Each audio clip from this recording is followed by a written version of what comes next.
The Nats took 2 of 3 up in Colorado to finally take a series win. I'm Ryan Clary of Locked On Nationals, and on today's show, we're going to be looking at some of this bullpen decisions and also MacKenzie Gore's dominance, but what went into a series win in Colorado.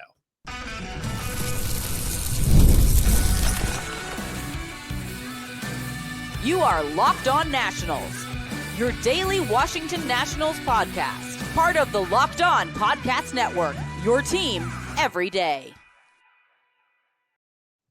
And thank you all for making Locked On Nationals your first listen every single day, as we are free and available wherever you get your podcasts. And of course, I am your host, Ryan Clary. You can catch me over on Twitter at RyanClary11 and as well as our show page at LO_Nationals. For all your latest Nationals news and notes, make sure to check us out over on Twitter. And of course, look up Locked On Nationals wherever you get your podcasts, whether it's on Apple, Spotify, and of course, the video version over on YouTube. You can check us out over on YouTube or wherever you get your podcasts. A little bit later on in today's program, have you noticed that this Nationals team, they miss CJ Abrams desperately? We'll discuss that as we hope he returns sometime this week. I think he should, but we'll discuss that and really kind of why the Nationals miss him a little bit later on in the show today. In the second segment, as always, it is a Nat Stock Report Monday. Who has been up and who has been down, who's been hot and who has been not.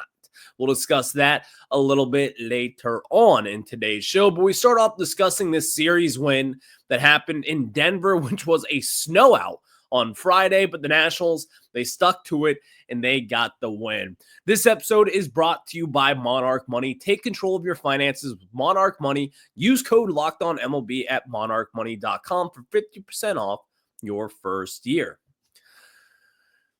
The Nationals, they beat the Rockies, in which they should have, by the way. The Rockies were 3-15 entering this series. They are now 4-17 on this young season. In the Washington Nationals, you needed to beat up on a team like the Rockies. Let's get started with Saturday. Saturday's game was one of those just, a roller coaster, I guess you could say. I don't even think a roller coaster would put that into a good term. Like, I don't even know how to describe Saturday's game. Let's start off with the good, though. MacKenzie Gore on Saturday had 28 swings and misses in that ball game. The second highest total in baseball since the beginning of 2024.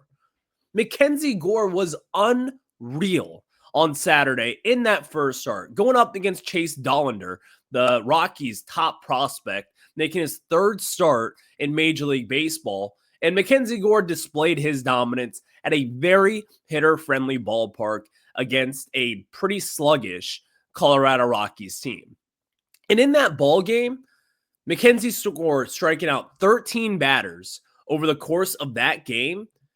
That was, again, one of his, if not his best start this season, and probably since his opening day match against the Philadelphia Phillies. He was unreal that game, improving his ERA to a 3.41 on the season. He is now 2-2. He got his second win of the season in that start. And MacKenzie Gore, again, as we saw this last year, he is shortly but surely establishing himself every day, every 5 days, as a national stud. This guy is really damn good. And I cannot get enough of watching MacKenzie Gore so far this year. In just 6 innings, striking out those 16 batters, he did give up that home run against Mickey Moniak, which was a pretty big shot, to say the least, in the high altitude there. But overall, MacKenzie Gore looked really good yet again. And the Nationals, you thought they had the win there. You thought that after 6 innings, the Nationals were killing the Rockies. Gore gave up 2 runs in that start. You thought you had them right where you wanted them. And then the Nationals bullpen comes in. And oh my God. You had what? Like a 12-3 lead in that game at that point, or a 12-2 lead at that point. going into the bottom of the 7th inning, and here comes Lucas Sims. 4 earned runs. And then you go to Colin Poche, a couple of more earned runs. And then you go to Jose Frere, a couple more earned runs also. And then Kyle Finnegan coming in for the save, ? Yes, the save. He gave up a run and did not make it very easy. I hate to be a negative guy. I do. I'm a positive person. I like to be happy. But this bullpen is just utterly unacceptable. It just is. This is the worst bullpen in baseball by far. Their bullpen ERA today on April 21st is a 7.19, the worst in baseball. The second worst in baseball is the Phillies at a 5.81. Just for reference, let's talk about this real quick. This is one of the worst bullpens to start out the year since the year of 2000. It just is. If you look at some of the numbers of some of the worst bullpen ERAs of all time, the 2020 Phillies had a 6.92 in 60 games. That's not good. That's not a winning ball club there. But that was the worst ever. And again, that was a shortened season. So playing out over 162, the bullpen will get better inevitably. At least their ERA will. But with where the Nationals are right now, this is an atrocious, disgusting, utter mess. You cannot think that this team is going to be a postseason team with the way that this bullpen is constructed. And I cannot begin to apologize enough to you guys because I thought this bullpen would probably surprise some people. I thought the bullpen would actually be pretty solid. My God, am I wrong? I mean, it is a disgusting watch. And on Saturday, I think it put it all into perspective there. Like, we always kind of joke and we're like, oh, 8-run lead or whatever it was at that point, 12-run lead, however many runs. It was like a 10-run lead. I don't even know at this point. This team is not safe if the bullpen is in the game. 8 runs in that 7th inning combined with Lucas Sims, Colin Poche, and Jose A. Ferrer, who I really like, by the way. I think Jose Ferrer is really good. And in yesterday's second game, he looked good. Got the win for the Nationals. Or didn't get the win, but still came in, looked really good. But this bullpen right now, like, this steals the show for me. It just does. And even then, we could talk a lot about this Nats team right now and kind of the negatives that went into it. But the Nationals, they did have some positives. They won 2 of 3 games. The bullpen actually looked pretty damn good in yesterday's 2 games. So you've seen they've improved their bullpen ERA to a 7.19. I believe it was up in the high 7s after Saturday's game. So there we go with that. But also the lack of extra base hits for the Nats team. The Nationals, their offense has been under fire. And after starting really hot, the Nationals were hitting home runs. They're amongst the league leaders in slugging. They have been one of the worst slugging teams in the past week and a half to 2 weeks. Really, since CJ Abrams got put on the shelf, the Nationals have not been able to do much offensively. And in Coors Field, you think to yourself, like, this is now the time when the Nationals kind of get things going again, where you have some power. Yesterday, they didn't have one extra base hit in 2 games in Colorado yesterday. They won one of the games, surprisingly, but the other one they lost. That is an issue. And people want to throw out there Darnell Coles and all this and that. I don't know if it's a Darnell Coles issue. I don't know what he's preaching behind the scenes. I don't know if he's the one saying that swing at every first pitch no matter what. We don't know what the issue is. But it's an issue, and he's the one who's coaching them. So yeah, he's going to be the one to catch some shrapnel here. The offense, I'm not alarmed by it just yet. I do think there have been some really good things. James Wood, another bomb to begin the day in Colorado on Saturday against a really good pitcher with Chase Dollander. The Nats, they've got some issues. It's clear. But the one issue that we all should be concerned about, and like quite frankly, one of the worst starts in the history of baseball, at least in the 2000s, is the Nats bullpen. Just despicable. I mean, it just is at this point.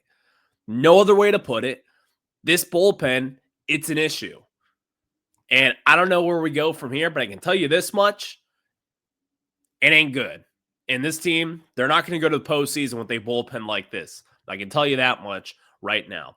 So thank you all for making Locked On Nats your first listen every single day, as we are free and available wherever you get your podcasts. And of course, later on in the show today, we'll talk about CJ Abrams. But next, we get into a Nats stock report. Who has been up and who has been down? This is your latest individual performances for your Washington Nationals. And I will say, after we just went in on the bullpen, we're going to start off a stock up for one of your best relievers. We'll discuss that after we tell you about some of our very good friends over at Monarch Money. And of course, ever check your bank account and wonder, where did all my money go between dining out, online shopping, and entertainment? It's easy to lose track. That's where Monarch Money comes in, your personal CFO, giving you full visibility and control over your finances.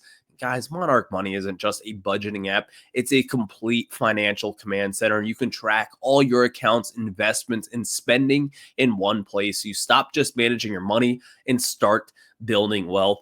As I was saying, I noticed that I was using a ton of my money on delivery food, and now I budget smarter and I save more with Monarch Money. Instead of juggling multiple apps, you can just use Monarch to check your finances and track spending and even plan some long-term goals. So now I've got an extra savings account that I use thanks to our friends over at Monarch Money. They give me the guidance to spend wisely. So take control of your finances with Monarch Money and use code LOCKEDONMLB at monarchmoney.com for 50% off your first year. That's monarchmoney.com, code LOCKEDONMLB for half off your first year.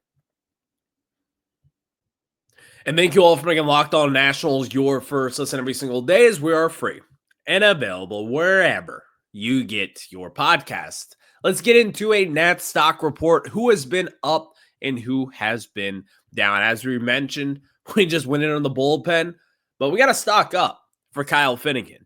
And while on Saturday he did not look his best part, that was just one of those games, man. It was not good. It was not good from the get-go when the bullpen came in. But Kyle Finnegan has actually been really good so far in 2025. The Nationals, they cut him loose, let him be a free agent, didn't match his ARB offer, and they brought him back here during spring training. And Kyle Finnegan right now has the second most saves in Major League Baseball, and he has been pretty locked down so far this season. And I kind of warned a lot of people that in years past, we have seen Finnegan really blow up to begin the year, but he has been really good. He looks like the best version of himself, which we saw this past summer, where he was an all-star closer. He was one of the best closers in the game last year. And Kyle Finnegan is looking to build off of a really solid 2024 year. And now you're starting to see it. This guy has come in. He understands his assignment. He is here to close games out and chew some bubblegum, and he's all out of bubblegum. So shout out to Kyle Finnegan and a bullpen that is a complete, utter mess. He has been an anchor, and he has been a good one, and he's keeping the Nationals in this thing. Because imagine a bullpen ERA for the Nationals right now without Kyle Finnegan. I believe he's got a sub-2 ERA. I don't really look too deep into ERAs as far as bullpen goes, but still, I can pull up the numbers for you. This Nationals bullpen is Major League worst in WHIP, earned runs, and tied worst for walks with the Marlins and the Rockies. That's company that you don't want. So I can just get in on that. And Kyle Finnegan, he has been an exception because he has been very good so far in 2025. So stock down. I believe this is like the third straight week for Josh Bell. Has not been good. He is batting an .074 in his past 7 games and includes a trip to Coors Field. He's got 2 hits in his 27 at-bats this past week, batting .141 on the season with a .296 slug. Say it with me. If you're an everydayer, you know what I'm going to do. If you are a power bat, I'm going to need you to hit for power.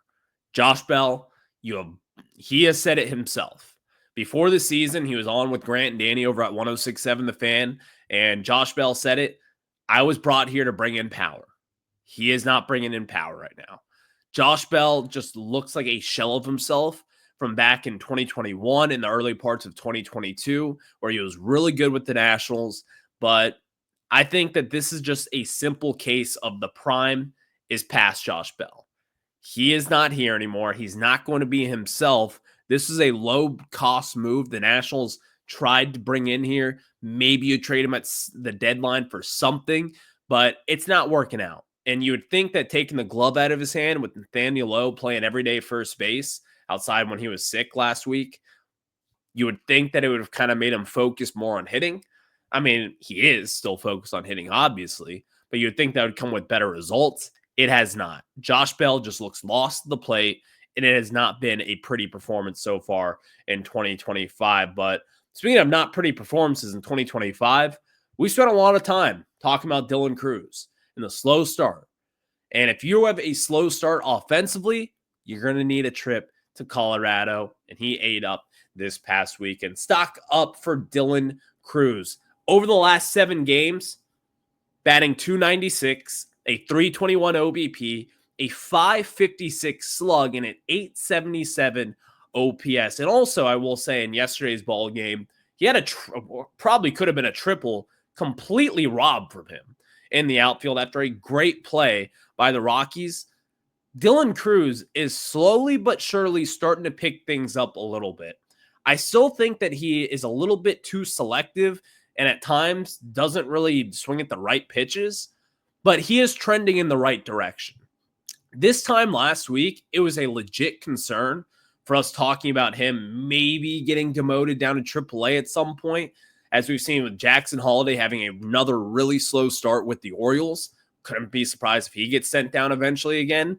But Dylan Cruz, the past week, he has been in that upward trajectory, and he has been really good and also got his first bomb of the season at Coors Field. Finally gets that monkey off his back, and Dylan Cruz seems to be in a really good position because, again, the Nats, you're going to need to get Dylan Cruz to get going if you want to have any offensive success.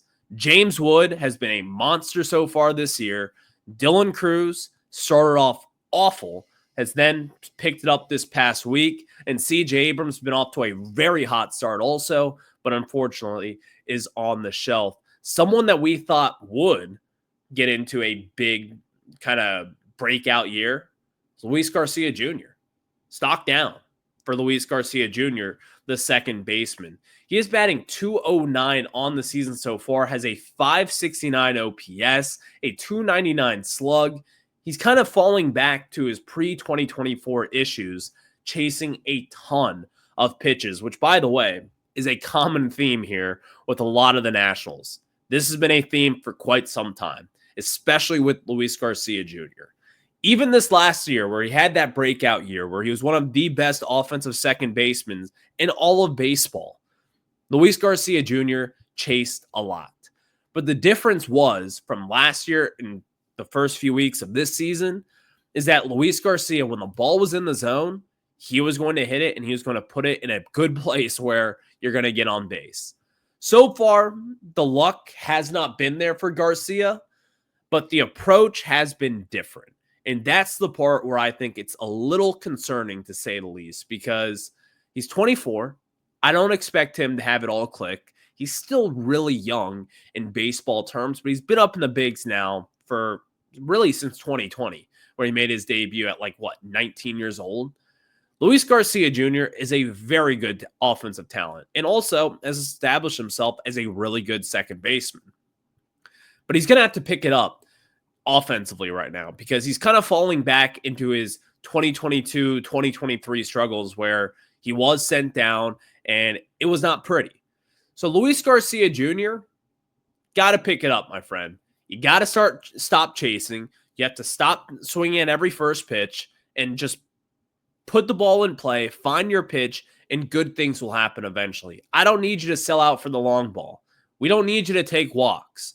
You're here to hit for a high average. You're here to hopefully have some slug here and there, and that's really it. And play good second base. That's your pretty simple task. You got to do that at an elite rate, because I can tell you this much: while the offensive production may not be there for Garcia or Nasim Nunez, I'm giving a stock up to Nasim Nunez. Forget the offensive production. It hasn't been pretty to begin the year. There have been some highlights, a couple multi-hit games there in his first few games of the year. But this guy is a big leaguer, and I would like to talk about him every opportunity that I can, because Nasim Nunez is a big leaguer. This is a major league caliber player. This is someone who is a plus defender over at shortstop, as we saw him make that web gem play yesterday. Going into his throw hand side, running into the outfield, looking up in the air, laying out completely, making that diving catch. Unbelievable play by Nasim Nunez. This guy belongs in the majors. He is 24 years old, and he's not going to get all the playing time with the middle positions kind of locked up there for now with CJ Abrams, and then you also have Luis Garcia Jr. But Nunez is a stud defender at this point. I don't know what or where the Nationals kind of pinpointed this talent and how the Marlins just let this guy go through their doors, but he is an unreal talent. Like, I cannot say that enough. And I really typically don't give stock ups to people here who don't do much offensively. You guys know I love offense, and I think baseball today is run by offense. But his defense is insane. Incredible. You've seen him go to the backhand a few times this series in the last week, really, starting at shortstop, going to his backhand, gunning guys down at first base. His arm is like an easy 70 grade arm. His range is easy a 70 grade also. He is a 75 grade defender in my book. And if you played him at 162 games at shortstop, he would win a Gold Glove eventually someday. That's how good this guy is defensively. So stock up for Nasim Nunez. I'm wildly impressed with the way that he has been so far this season. So thank you all for making Locked On Nats your first listen every single day, as we are free and available wherever you get your podcast. Next, let's get into this. The Nationals, you miss your star shortstop. Let's tell you why. Thank you all for making Locked On Nationals your first listen every single day, as we are free and available wherever you get your podcast. CJ Abrams, we miss you, man. He was put on the 10-day IL just about a week ago, a little bit over a week ago, I guess, with a right hip strain, and we miss him. This Nationals offense, they miss him. I think it's safe to say that James Wood is your best offensive piece. We know that. A close second is CJ Abrams, though, at this point. He has improved each of the last few seasons here. This year, he had an 874 OPS, a 585 slug so far in the season, had 4 home runs. He was right there neck and neck with James Wood. But it is clear and it is obvious. CJ Abrams is the straw that stirs this drink here with the Nats offense. They are going to go as far as CJ will go. And his numbers reflect that also. Again, an 874 OPS on the year. Forget the OPS. Let's look at like the extended different metrics that kind of judge good hitters nowadays. His exit velo is well above your margin there. He is sitting around a 90th percentile barrel percentage, and his exit velo also. His expected slugging is around the 90th percentile. His bat speed is well above the 50th percentile there. His squared up percentage is getting there nearly at that 50th percentile. His strikeout percentage, you'd like to see come up a little bit, but still, CJ is very much so missed right now with the Nationals. And again, I don't know when he's going to come back, hopefully within these next few days, but you have got a pretty big series ahead of you going up against a team of which the Baltimore Orioles, by the way, just lost 24-2 yesterday. Unreal. You have 3 games against the Orioles, then 4 games against the Mets at home, then 3 games up in Philly, 3 games against the Reds, and then 3 games in Cleveland. You're going to need CJ Abrams to really kind of bolster this offense because, again, We mentioned a lot in the first segment, the lack of extra base production for the Nationals in Coors Field. You're going to have this going up against very good staffs here outside of the Baltimore Orioles. Their starting rotation has been awful so far to begin the year. So maybe you can kind of get some juice there and get CJ back in the lineup because this Nats team, they need it. Thank you all for making Locked On Nats your first listen every single day, as we are free and available wherever you get your podcasts. I will catch you guys on the flip side. Enjoy the day off. Have a good one.